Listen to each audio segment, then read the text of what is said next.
We want to stick with important stories today, so let's put this up, next one up there, Surfside, the building collapse there. We are learning a lot about some really troubling stuff about what happened in terms of lax enforcement in South Florida, which allowed buildings, high-rise buildings in particular, to skirt inspections for years. So what the New York Times has actually done is put that great map up there on the screen, which shows the dates of construction between 1970 and 1989. There are dozens of buildings there that dot kind of the South Florida coast.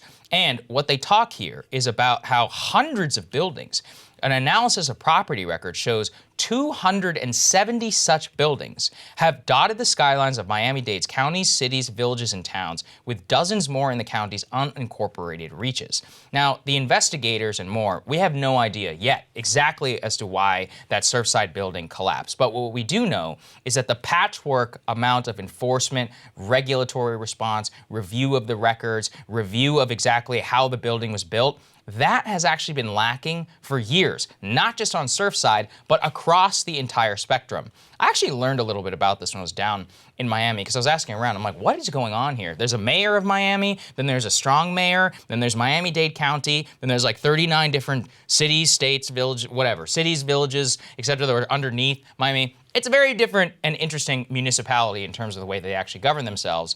And all of these overlapping things with different mayoralties, different regulatory structures and more have made it so that it's a little bit chaotic whenever you want to get this done.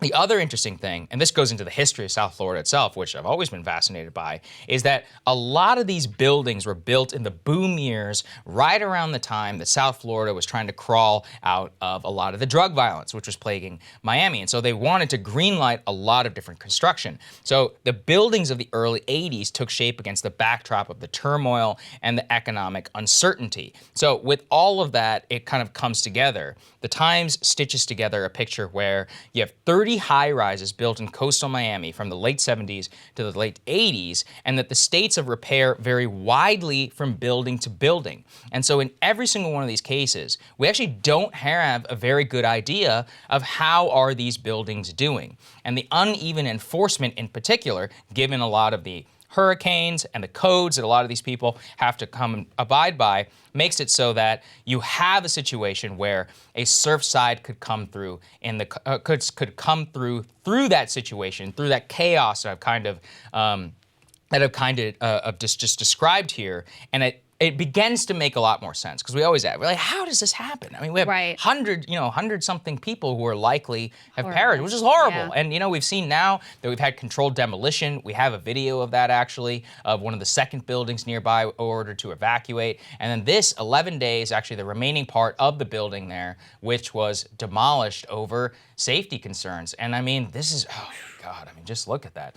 And those are people's lives, those are people's homes, and you read about people who were standing on their balconies and screaming, and there were children trapped in their beds and more. Some of that has been confirmed. The nearby building ordered evacuated because people said that it might be vulnerable to the same forces. There's also a video that came out hours before the crash, actually showing water pouring through the parking garage, which could give investigators some more of an insight into what happened here. But all of it does come together, and it does paint a portrait of, if you allow lax enforcement and more, eventually a bill will come due. And that seems to be the case of what happened here. It's actually a fascinating story going all the way back to 1970s Miami. So the big question on everybody's minds after, how many people perished and how many lives were destroyed in this collapse is this a one-off? Is this a freak occurrence? Or is this something we need to be concerned about writ large? Mm-hmm. The first indication that this might be a bigger problem was when they evacuated that building. And the New York Times reveals new details about why that second building was evacuated. Just to give you a little bit of background here in terms of the regulations, there are actually pretty stringent building regulations, both in terms of when you're constructing the building, and then 40 years after it's built, you're supposed to submit this engineer thorough review that addresses if there's any safety concerns so that those can be ameliorated to make sure that the building continues to be safe.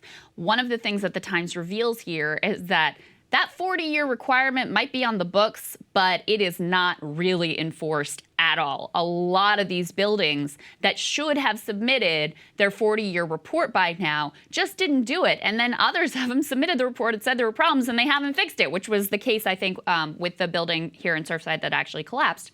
So that second building that had to be evacuated over the past couple of days, here's the backstory there. They say the city of North Miami Beach had tried and failed for years to bring a 10-story condo building within its borders, Crestview Towers, into compliance with that 40-year recertification requirement.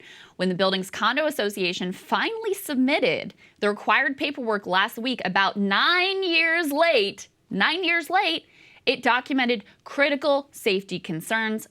Officials evacuated the building on Friday. So it took the collapse of the building in Surfside, the loss of more than 100 lives, in order to get this 40-year report. 9 years late, the very first page of the report said, this building is not safe. Yeah. Okay. That building is far from alone, though. They document, and they have some great charts and maps here that show the age of these different buildings. And also, I guess a critical factor is how tall they are. It makes logical sense. The taller the building, the sort of more risks and the more potential safety hazards. They say even if building auditors focus only on towers of 10 stories or more that were built in the 70s and 80s, the task would still be daunting. An analysis of property records shows at least 270 such buildings that dot the skylines of Miami-Dade's counties, cities, villages, and towns, with dozens more in the county's unincorporated reaches. And again, the laws are on the books. The regulations are on the books.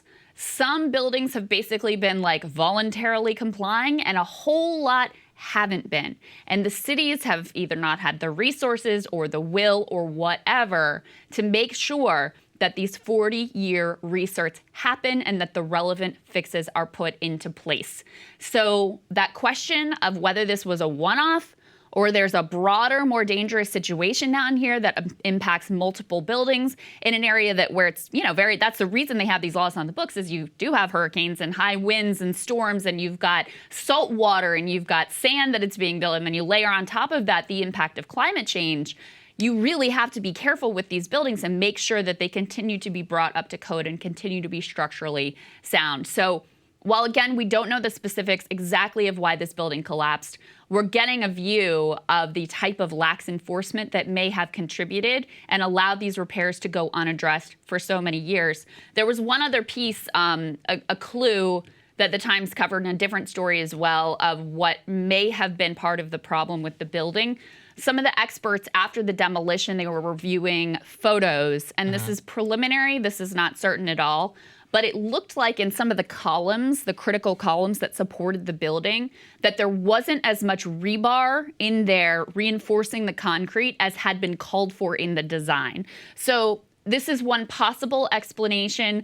Likely, in all likelihood, there were multiple causes of this failure that led to this catastrophic collapse, but that is one specific thing that they're looking at, is whether they cut corners and didn't follow the design in the initial construction of how much rebar needed to be in those critical supporting columns. I think it's one of the most important stories in the country. I think it's shameful how it's been covered. And from a political angle, I actually have been quite impressed by Governor Ron DeSantis in his response to this. I'm not sure if you've seen this, Krystal, but Trump actually held a rally in Florida. Did see and that. There's some background reporting that DeSantis was like, hey man, like, you need to cancel this. Like, we have a horrible tragedy. Trump apparently refused to do so. DeSantis said, look, then I'm not coming. He's like, I have to deal with Surfside Good for him. and all of that. No, I seriously, real props to him, because there is actual political cost to that. I would not put it outside of Trump to be angry that DeSantis didn't show up, or, having his staff leak. Yeah, that Trump's petty he as didn't, hell. Yeah, right. That he get angry at DeSantis for leaking the fact that he was like, hey, I kind of don't want to do this.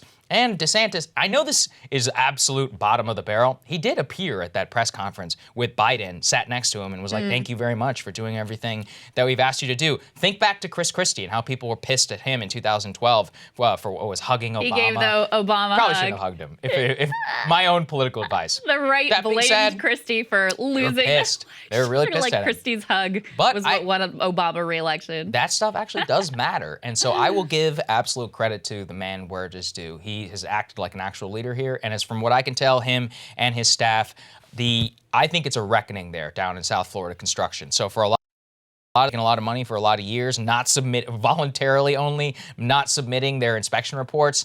Bill's coming due here because they cannot allow this to happen. I mean, they need, in order to prop up their tourism industry. Florida is currently, I think, the second state where people are moving the most from New York City and California. And this is the type of stuff which could absolutely stop people in the tracks from coming if they think that this is going to be an issue. So it's a big problem. Certainly going to depress some prices in like these high-rise condos built in the 70s and 80s. I wouldn't be moving in one of those babies. Maybe now's the time to buy on Brickell. It's actually a cool view.